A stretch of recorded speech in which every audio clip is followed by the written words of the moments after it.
ഉപ്പിലിട്ട മാങ്ങ ഇഷ്ടമല്ലാത്തവരായി ആരും തന്നെ ഉണ്ടാവില്ല. പണ്ടത്തെ കുട്ടിക്കാല രുചികളിൽ മായറി നിൽക്കുന്ന ഒന്നാണ് ഉപ്പിലിട്ട മാങ്ങ. പണ്ടത്തെ വീടുകളുടെ അടുക്കളയിൽ കാണും ഒരു ഉപ്പിലിട്ട ഭരണിയെങ്കിലും. എന്നാൽ ഇന്നത്തെ തിരക്കു പിടിച്ച കാലഘട്ടത്തിൽ മനസ്സിനെ നിറയ്ക്കുന്ന ഈ മനോഹര ഓർമ്മ ഉണ്ടാകത്തില്ല. എന്നാൽ അത്തരം ഒരു കുട്ടിക്കാല ഓർമ്മയിലോട്ട് ഒന്ന് പോയി തിരിച്ചു വന്നാലോ? ചേട്ടാ, ഒരു മാങ്ങ. എന്നെപ്പോലെ ഉപ്പിലിട്ട മാങ്ങ ഇഷ്ടമുള്ളവരാണോ നിങ്ങൾ? എങ്കിൽ നിങ്ങൾക്കായി കൊച്ചിയിൽ ഒരു സ്പോട്ടുണ്ട്. ഈ സ്പോട്ടിലുണ്ടല്ലോ ഉപ്പിലിട്ട മാങ്ങ മുതൽ ഉപ്പിലിട്ട മുന്തിരി വരെയുണ്ട്. അത് മുക്കുണ്ടായിരുന്നു, അത് ഞാൻ മുക്കാതിരിക്കാൻ മാറ്റി വെച്ചതാ. അത് എടുത്തുകൊണ്ടേ ബുക്ക്. കാക്കനാട് ഭാഗത്തോടെ പോകുന്നവരാണ് നിങ്ങളെങ്കിൽ ഉറപ്പായും നിങ്ങൾ ഈ സ്പോട്ടിൽ വരണം.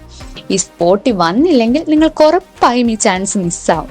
അപ്പൊ ആ സ്പോട്ട് വരുന്നത് നമ്മുടെ കാക്കനാട് ഭാഗത്തുള്ള NGO കോട്ടേഴ്സിന്റെ അടുത്തായിട്ടാണ്. പിന്നെ ഉണ്ടല്ലോ, വീഡിയോ ഇഷ്ടമായ എല്ലാവരും ഒന്ന് സബ്സ്ക്രൈബ് ചെയ്യണേ. പിന്നെ അടുത്ത വീഡിയോയിൽ കാണാം. Okay, by.